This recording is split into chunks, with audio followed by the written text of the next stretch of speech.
Jy glo. Anders sou jy nie na hierdie sielsgedagtes geluister het nie. Ek glo ook met my hele hart en siel. Maar as ons eerlik is daar ook tye wat ons geloof maar flou is. Dalk het jy ook al soos ek beleef dat jy so half uit kontak met jou oortuigde, entoesiastiese geloof is. Dat jy dikwels net spook om kop bo water te hou met die lewe se werklikhede en dat jy amper nie nog plek in jou gedagtes of leefwêreld het vir geloof nie. Dit mag ook wees dat jy, om watter rede ook al, uit oefening geraak het met jou goeie gewoontes, soos gebed en Bybel lees en stil word. En dan is ons geloofspiere mos lui om weer te begin werk. Jy kan ook met tye ervaar dat God jou nie hoor nie.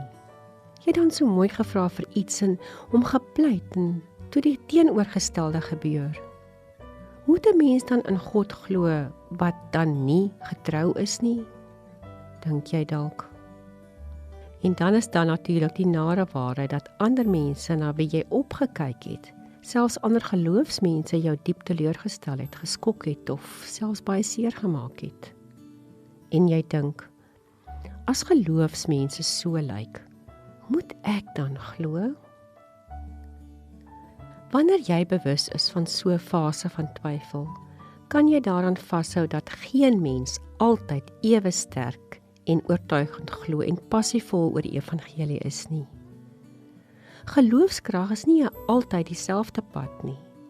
Veel eerder is dit 'n traject wat soms opwaarts, ander kere afwaarts beweeg en soms ook maar net op een lyn bly, sonder veel groei. Die feit dat jy daaraan dink en besef dat jy nie nou op 'n goeie geloofsplek is nie, is 'n teken daarvan dat die Gees in jou werk.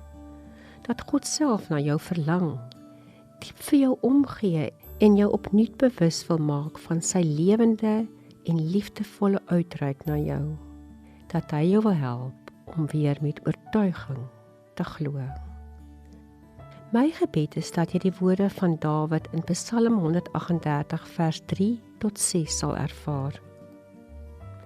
Op 'n dag het ek tot u gebid. U het na my geluister en my gehelp. My lewe het verander, want u het my met nuwe moed en krag gevul. Niemand is groter as die Here nie. Sy grootheid lê daarin dat hy mense raak sien en help, wat dit self nie kan doen nie.